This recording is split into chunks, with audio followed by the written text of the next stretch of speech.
తులారాశి వారు ఈ యొక్క మే నెలలో మీకు ఏ విధంగా ఉండబోతోంది అనేటువంటి విషయాలను తెలుసుకుందాం. తెలుసుకోబోయే ముందు రమేషు, రజిత, రంజితు, ప్రమోదు, ప్రదీపు, ప్రసన్న ఇలా పేర్లు కలిగినటువంటి వారు ఎవరైతే ఉన్నారో గత 2025లో మీకు జరిగినటువంటి పరాభవాలు మరి ఈ పరాభవ నామ సంవత్సరంలో కూడా అట్లనే ఉంటాయా అంటే ఉండవు. ఎందుకంటే ఎన్నో ఇబ్బందులు, ఎన్నో గొడవలు, ఎన్నో చిత్రహింసలు, వివాహం చేసుకున్నటువంటి వారు, వివాహము అయినటువంటి ఒక స్త్రీ నాకు ఈ వివాహం వద్దు అని ఇంటికి రావడాలు కావచ్చును, లేదా ఎవరికైనా అమౌంట్ ఇస్తే తిరిగి రాకపోవడం కానివ్వండి, ఆన్లైన్లో డబ్బులు పెట్టి లాస్ అవ్వడం కావచ్చును, ఇలాంటివి ఎన్నెన్నో కూడా ఇబ్బందులు ఫేస్ చేసినటువంటి వారు ఈ యొక్క మనకు తులారాశి వారు. చాలా వాదించేటువంటి వారు. ఖచ్చితంగా వీరు తప్పు అనేటువంటిది చెయ్యరు. వీరు వెళ్ళే మార్గం 100కు 200% కరెక్ట్గా ఉంటుంది. అయితే కొన్ని సందర్భాలలో తెలిసి తెలియక వీరు వేసినటువంటి అడుగుల మూలకంగా కొన్ని ఇబ్బందులు ఎదుర్కొన్నటువంటి సందర్భాలు 2024 ఆగస్టు నుంచి 2026 మనకు సుమారుగా జూన్ దాకా ఉంటుంది దీని పీరియడ్. ఈ జూన్ 1వ తారీఖులో అంటే మే ఎండింగ్ అంటే జూన్ 1వ తారీఖులో గురువు మార్పు తర్వాత మీకు అత్యంత శుభాలే కలుగుతుంది. మరి అలాంటి ఈ యొక్క తులారాశి వారికి ముఖ్యంగా 3 విషయాలు చెప్పదలుచుకున్న, 4 విషయాలు. ఉద్యోగానికి సంబంధించి, ధనానికి సంబంధించి, ప్రేమకు సంబంధించి, ఆరోగ్యానికి సంబంధించి ఈ 4 విషయాలలో మీకు ఏ రకంగా ఇవి ప్లస్ కాబోతున్నవి లేదా మైనస్ కాబోతున్నవో మనం తెలుసుకుందాం.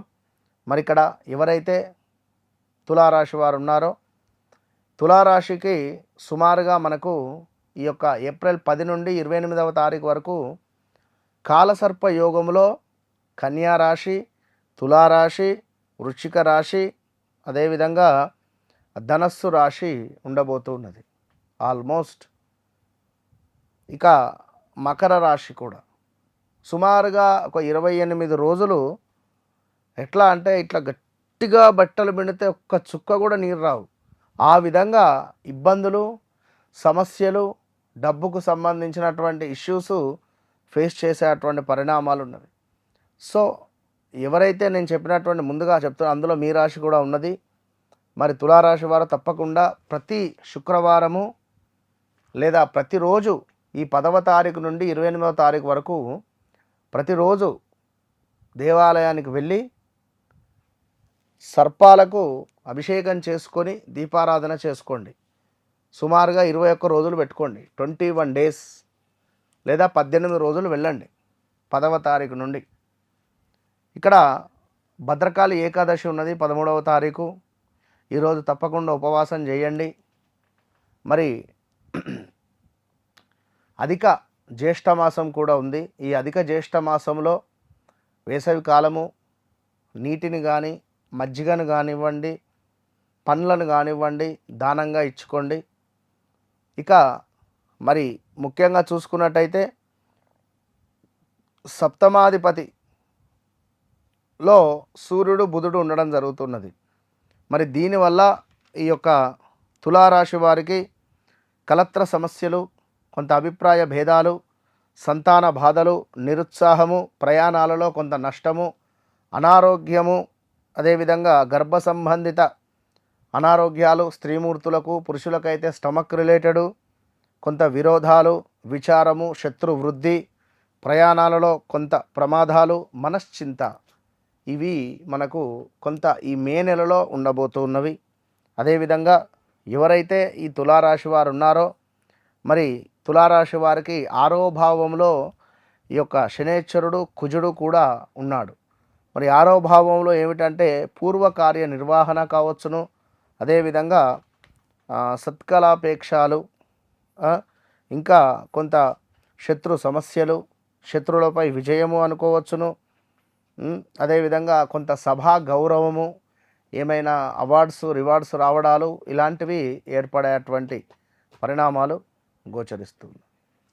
సో ఇంకనూ చూసుకున్నట్టయితే మరి మీ లగ్నాధిపతి శుక్రుడు మీకు 8వ భావంలో ఉండడం ద్వారా ఇక్కడ స్థిరాస్తుల వృద్ధి, కొంత ధన ప్రాప్తి, కీర్తి లాభము, బంధుమిత్ర సాంగత్యము ఏర్పడబోతున్నది.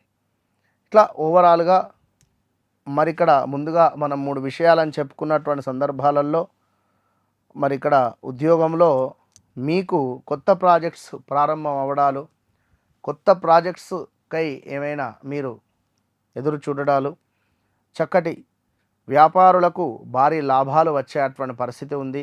కొత్త దిశలో వ్యాపారం ముందుకు వెళ్ళే సందర్భాలు ఉన్నవి. మీ భార్యాభర్తలలో కావచ్చును, ప్రేమ విషయాలలో కొంత సంబంధము స్ట్రాంగ్గా అయ్యే పరిస్థితి ఉన్నది.